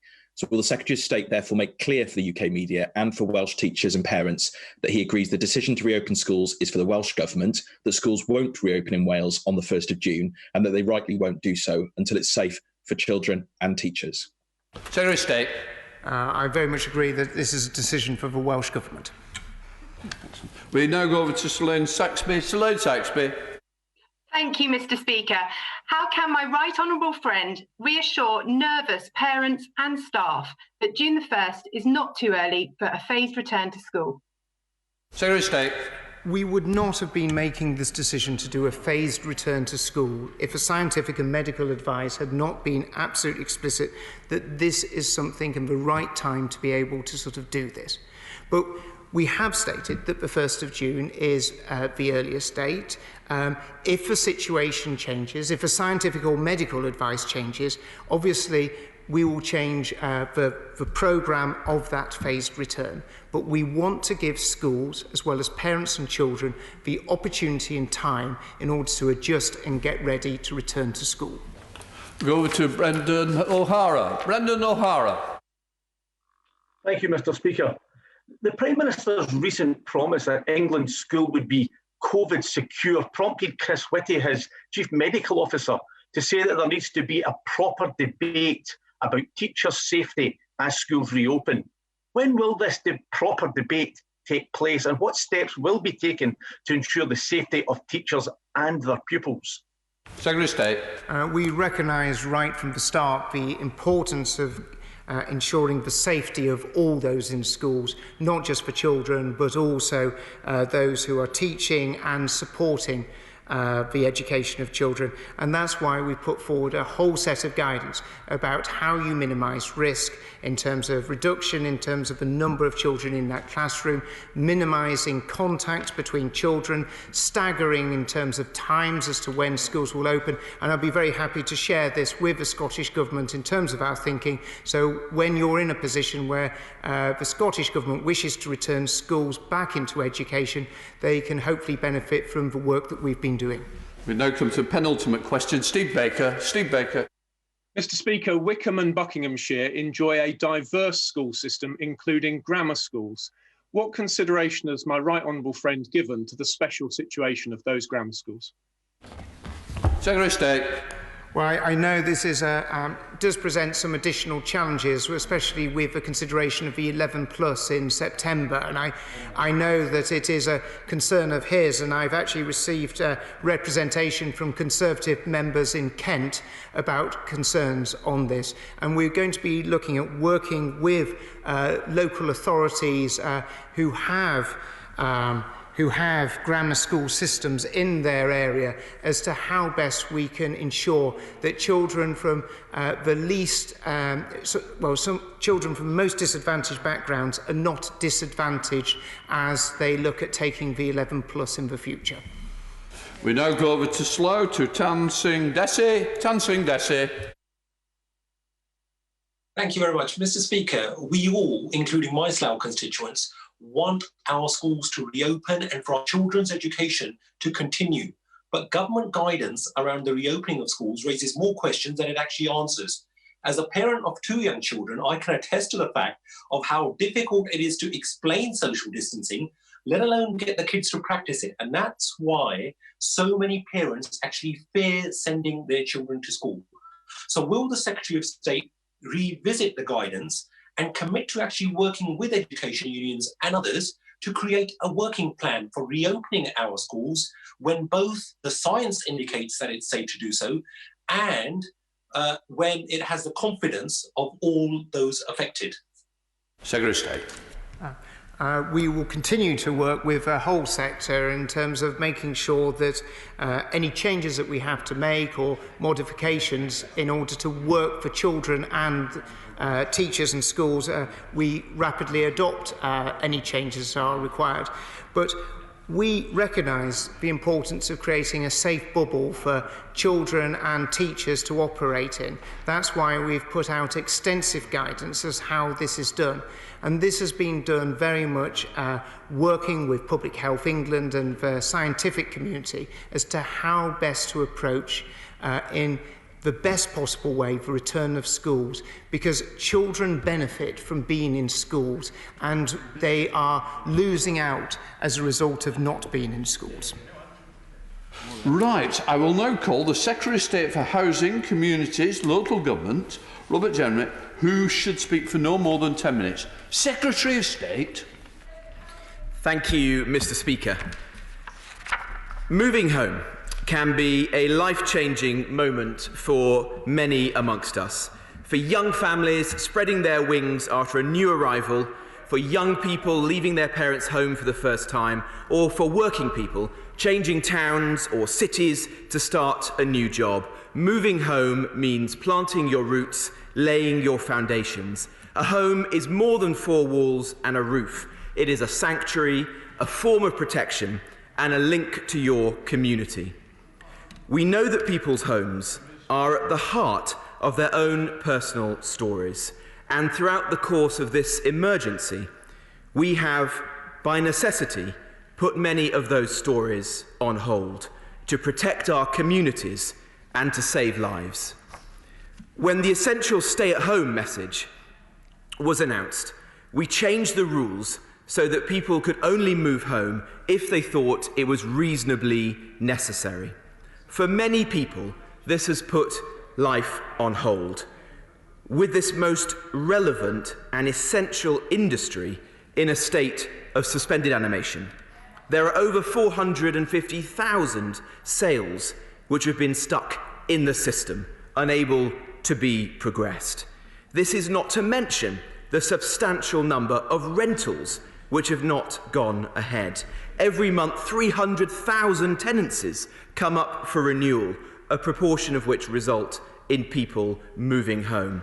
The pressure to move for some has become acute, with profound legal and financial and health implications. We made this decision in order to keep the country safe. But as we move into the next phase of our COVID response and embark on our path to reopen, to restart and to renew the economy, we recognise the need to let people get back to living their lives. Which is why today, Mr. Speaker, I'm announcing a comprehensive, clear and coherent plan to reopen the housing market and to restart the construction industry. With immediate effect, we are lifting the temporary freeze on home moving, meaning that so long as they are not shielding or self-isolating, anyone can move, anytime and for any reason. This industry is broad and has many moving parts, so we want to be clear. Each of the building blocks of the buying and the selling process are now back in business, as long as they can be done safely. So here, Mr. Speaker, is our plan for the reopening, the restarting and the renewing of the housing market and the construction industry. Estate agents' offices are now able to reopen. Removal companies can get moving again. Surveyors, conveyancers and valuers can go back to work, and show homes on sites can reopen. It is crucial that these changes happen safely, and we continue to tread with caution to control the virus and to protect the public. This means that as these businesses reopen, they will need to adapt to new practices. For instance, with virtual viewings where possible, and cleaning thoroughly after viewings and when moving house. I've published detailed guidance, informed by public health advice, to explain how this can be achieved, building on the existing safer working guidance, with all parties observing hygiene measures and social distancing guidelines. For each of the other elements that make up the wider construction industry, a sector that employs over 2 million people, the same applies. If you're self-isolating or have coronavirus, you should, of course, not be moving house or going back to work. All parties involved in home buying and selling should prioritise agreeing amicable arrangements to change move dates for individuals in this group. This, Mr. Speaker, is the most radical restarting of an industry in the first phase of our national recovery roadmap. This was not an easy decision to make. With few, if any, transactions, there is no visibility and no precedent with which to accurately judge the state of the housing market. But I do know that in every economic recovery in modern British history, the housing market has been key. So let me be clear to all who work in the sector, have started a business in it, have invested in it, or rely upon it. I'm doing everything I can to help the industry bounce back. And a healthy housing market means more than buying and selling houses. It requires building them too. But COVID-19 has had a profound impact on house building, with activity on sites down by around 90% since this time last year. I'm delighted to see so many construction companies back at work already, and pleased to be supporting their efforts by today announcing the launch of a safe working charter with the Home Builders Federation. Those working on site should feel confident that their essential jobs are also safe jobs. And I'm also taking further steps to support safe house building by allowing more flexible working hours on construction sites, where appropriate and with local checks and balances.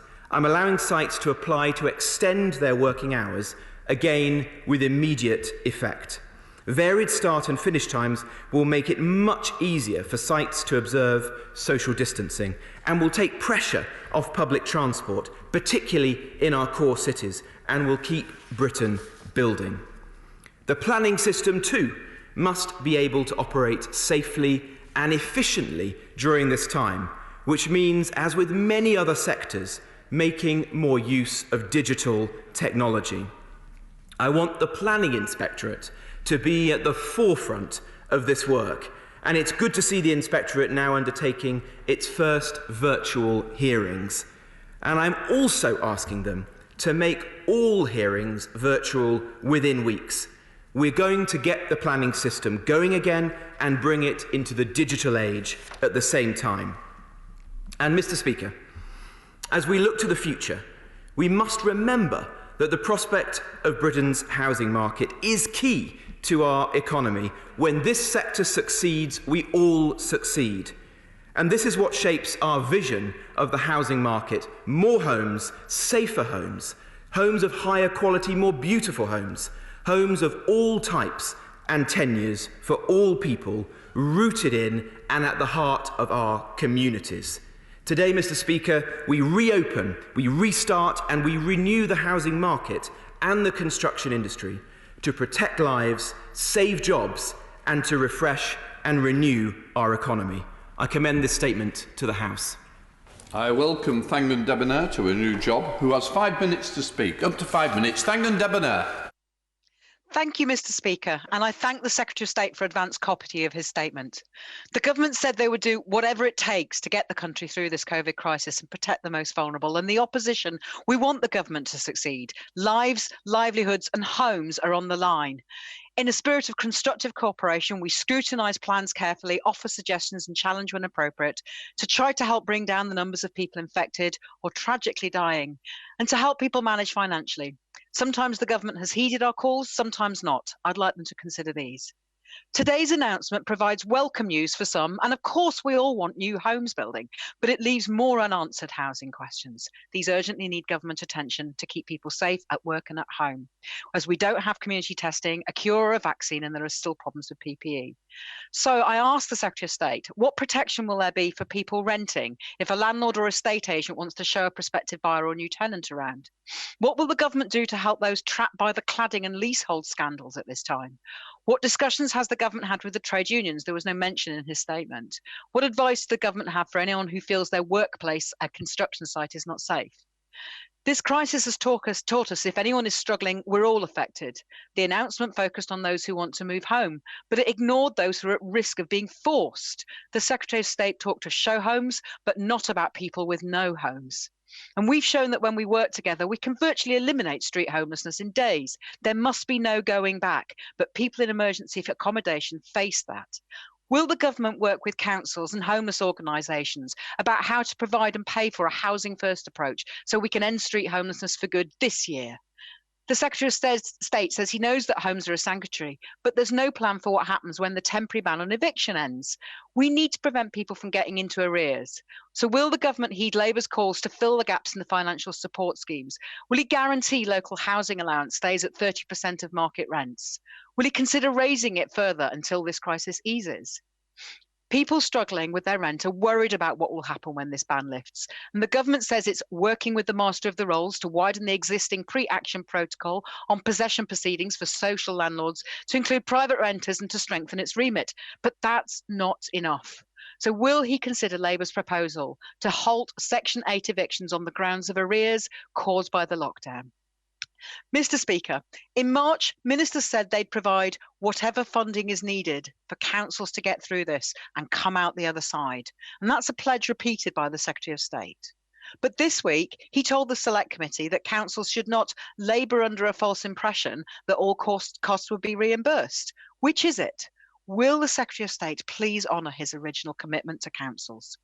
The Minister for Homelessness appeared to require local authorities to accommodate people with no recourse to public funds, but without the funding, which has led to confusion and people being left out. So will the Secretary of State ensure that there is specific funding for housing people with no recourse to public funds?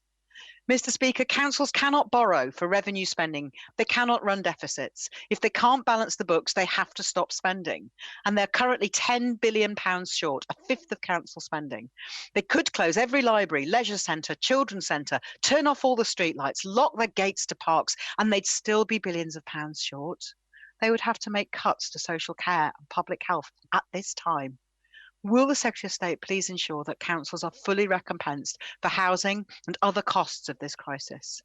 Finally, Mr. Speaker, during this crisis, we've all become acutely aware of people in overcrowded, unsafe homes, unable to self-isolate, worried about rent, how bad it is for mental and physical health when families have no outside space. The Secretary of State says he wants more homes, safer homes, higher quality, more beautiful homes, but doesn't say how he will ensure that they are higher quality or safe or beautiful. He could have decided to invest in high quality, safe, beautiful, socially owned, zero carbon, truly, truly affordable housing that would capture the national spirit and turn it into really building our future. Instead, the government has focused on private house sales and even today asked councils to allow developers to defer Section 106 and Community Infrastructure Levy, likely to reduce the numbers of new social and affordable homes. So will the Secretary of State please work with Treasury, housing associations and local authorities and the building industry to invest in high quality, truly affordable social housing?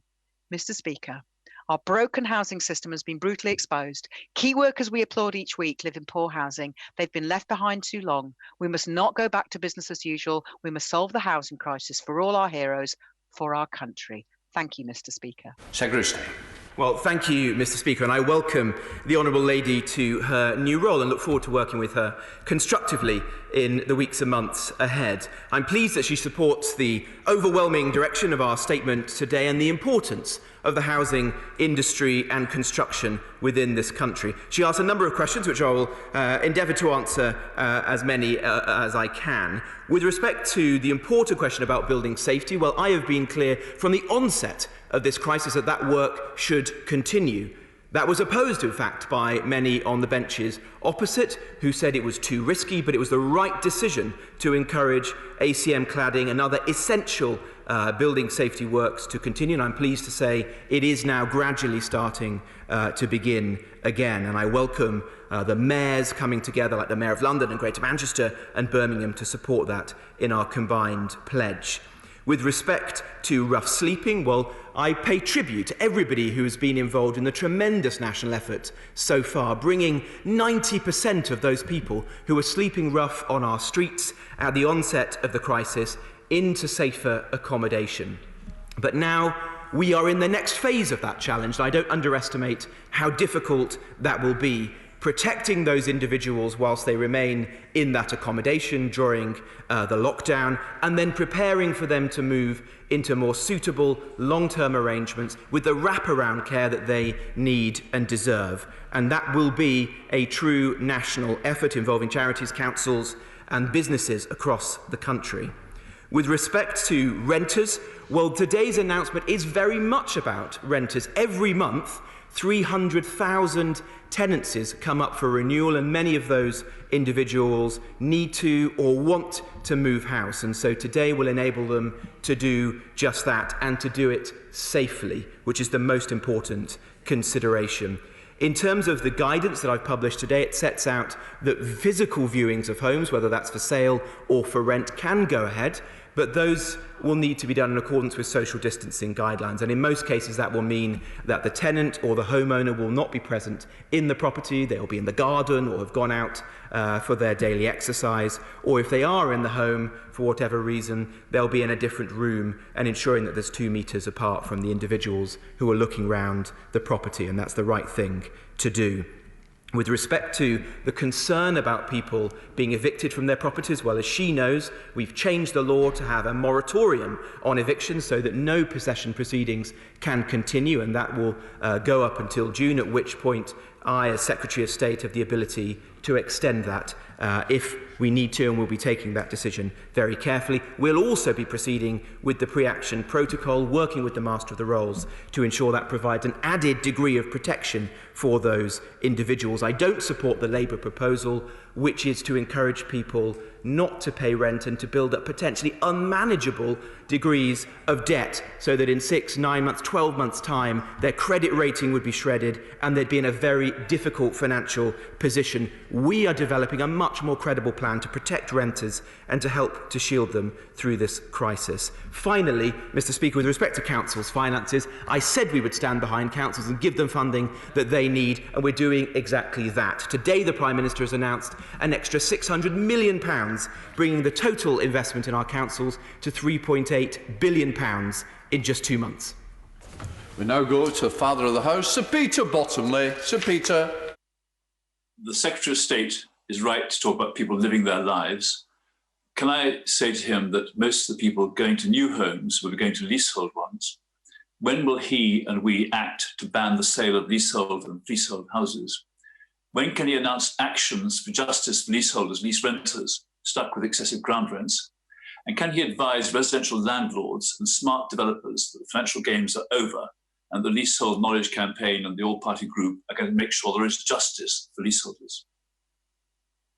To the Father of the House for that question, and pay tribute once again to his campaigning over many years against the rip-off practices that we've seen in the leasehold sector. We are committed to bringing an end to those practices, to legislating to bring ground rents down to a peppercorn and to ensure that no new homes are built as leasehold properties except in the most exceptional circumstances, and we're going to be bringing forward draft legislation to be scrutinised on that shortly. I'm pleased that in general those practices have reduced enormously as a result of the government's firm stance and those of campaigners, including many members across the House, and I want to see that continue.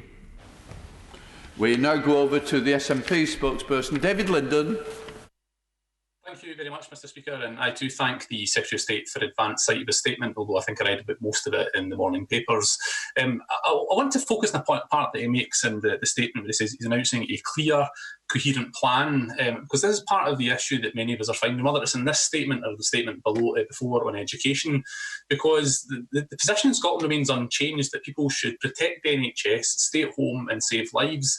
And what we're seeing so often with the government is they're announcing these big decisions without actually making clear that it does not apply to people in Scotland. And we in Scotland will take the decision about when to lift the lockdown based on science and when it's right to do so for people. So I would appreciate it if the UK government could be more explicit in making clear that this is for England only. Now, there are elements of this that I am quite puzzled by, particularly about some of the restrictions that are being used, because what we're saying to people is that they can't see both their parents at the same time, but they can welcome two complete strangers into their house. Nor does it make sense to those who are saying that kids can't go out and do a kickabout with their friends in the next garden, but they've got removal men coming into the house and potentially passing a virus about. And that's just two examples of how this doesn't necessarily stack up. And so from a messaging point of view, we've gone from a part on Saturday of saying stay at home, protect the NHS and save lives, to 4 days later saying that you can traipse around anybody, any random stranger's house. So will the Secretary of State take this opportunity to make clear to people at Scotland that the message remains the same, that you should stay at home, protect the NHS and save lives? Secretary of State. Well, I've made clear repeatedly in my own statement that this applies to England. The Scottish Government will have to come to their own decision and be held accountable for that. With respect to social distancing, the guidelines are extremely clear, and so I'd be grateful if the honourable gentleman and others didn't purposefully mislead in that respect. Removal men and women and agents and those visiting other people's homes need to respect the social distancing guidelines. That means staying 2 metres apart. That means using protective equipment as we've set out in the guidance where it's appropriate. And for those residents of the properties, it means either being out of the home at the time of the viewing, in the garden or in another room, so that you don't come into contact with those visiting the property. And that's been fully signed off by Public Health England and all the medical and scientific experts. Theo Clark. Thank you, Mr. Speaker. And can I thank my right honourable friend for today's welcome housing announcement that estate agents in Stafford can now reopen and viewings can resume, as many of my constituents were in the house buying process when COVID-19 hit, and will very much welcome this certainty. But can I ask him what steps will be taken to ensure that my constituents can undertake viewing safely, and how estate agents can ensure that they are in line with this new government guidance? Secretary of State. I'm grateful to my honourable friend for that question. I'm sure in Stafford, as across the country, there will be thousands of people who were in a state of limbo, not being able to move home. And this announcement today will make a big difference to their lives, as well as to the local economy in Staffordshire.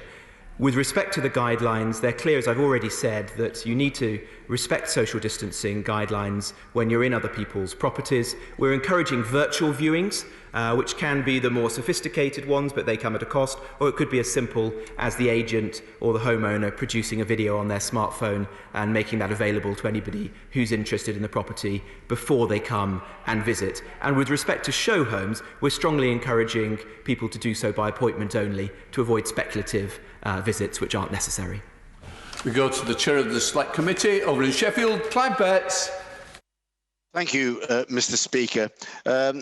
Could I welcome much of what the government has proposed, the help particularly for private tenants, but we should recognise that the rent arrears of many tenants will grow over time, causing problems not merely for them, but for small private landlords as well.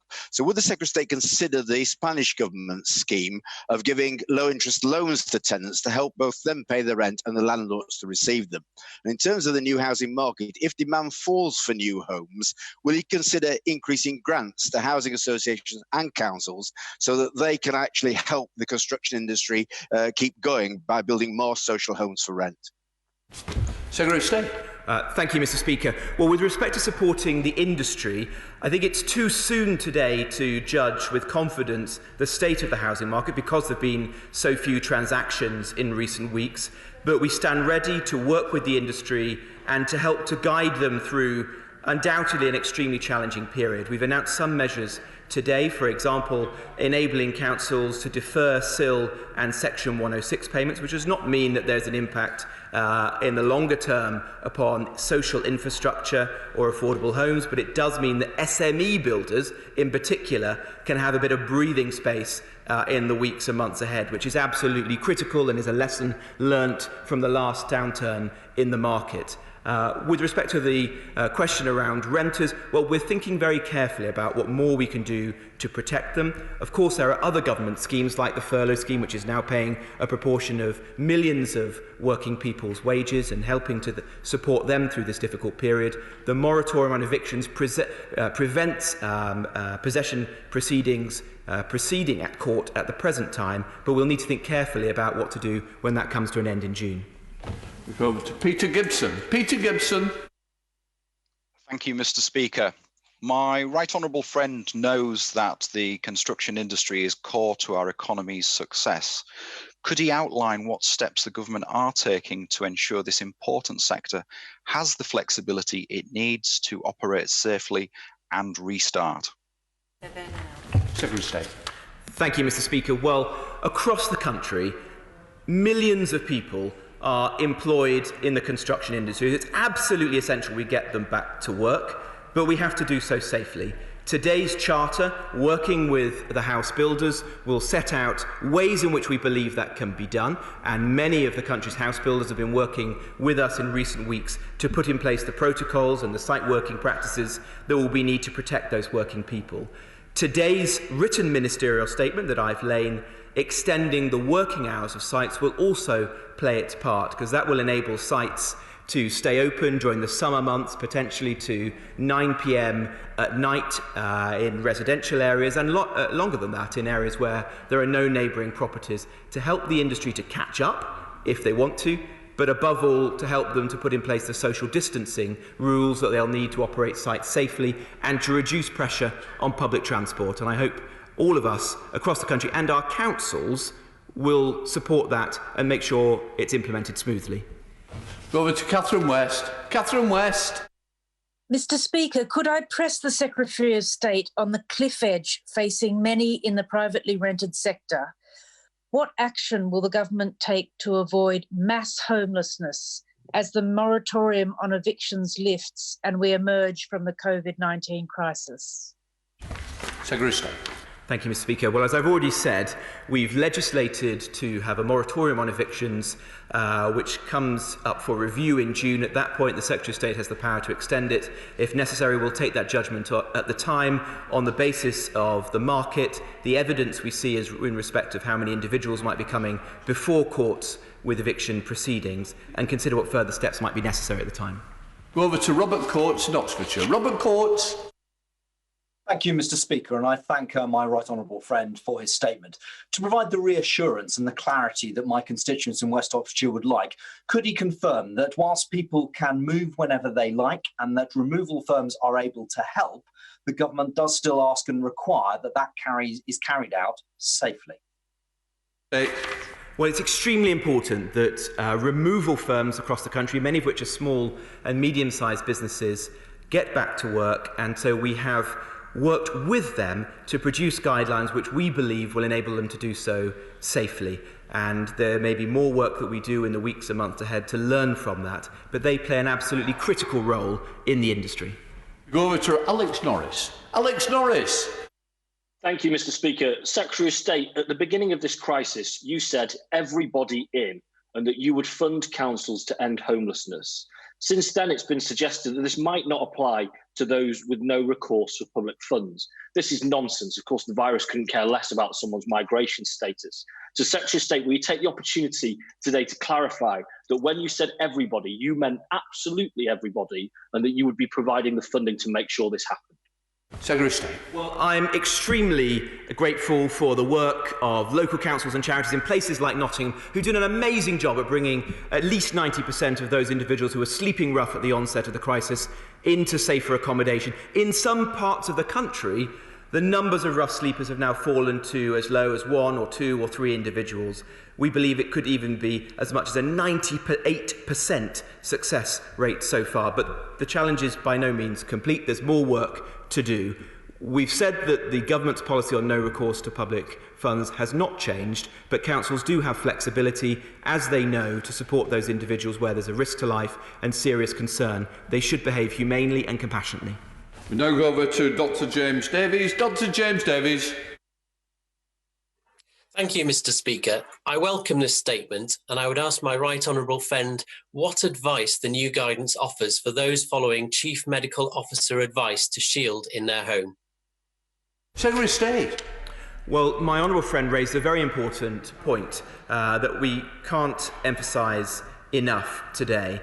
There will be individuals who are not advised to move home, except in the most unusual circumstances. Those people who we've asked to shield, those people who have extremely high levels of vulnerability to the virus, as identified by the Chief Medical Officer, should continue to do so, stay at home, have as little face-to-face contact as possible, and now would not be the right time for them to move house. If they absolutely have to, they should take medical advice before doing so.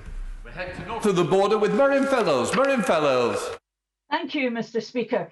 This morning, I saw the Secretary of State's social media posts on this easing of instructions, and every comment and reply I saw from members of the public highlighted contradictions and inconsistencies. This, plus the shocking YouGov poll, which found that only 30% of respondents believed the UK government's instructions to stay alert were clear, this suggests that this government has a major problem with communication.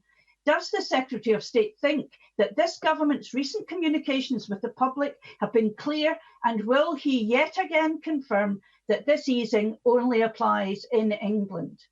Secretary of State. Well, this is one of the most comprehensive, coherent and clear plans for any sectors of the economy. We have worked with every part of the industry, from the removal companies, the estate agents, the letting agents, the surveyors, the conveyancers, the builders, you name it, to put in place the guidance that is needed, all published today on gov.uk, and it's been hugely welcomed by people across the industry and the millions of people in England who want to move house and get on with their lives, as well as the 2.3 million people whose jobs depend on this critical industry. A final question from Steve Brine. Steve Brine.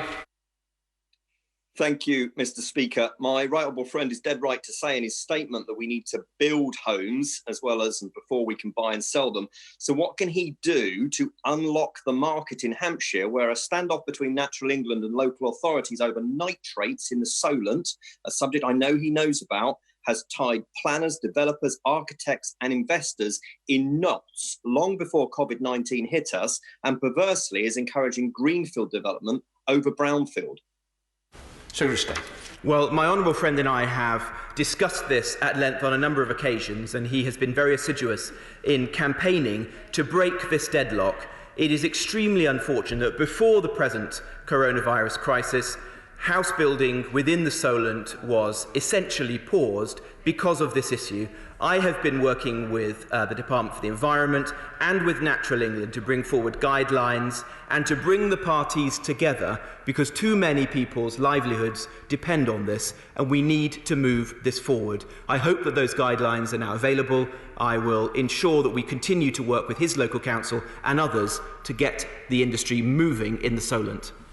That's all for now, folks, so I will suspend the House for 15 minutes until 1:53.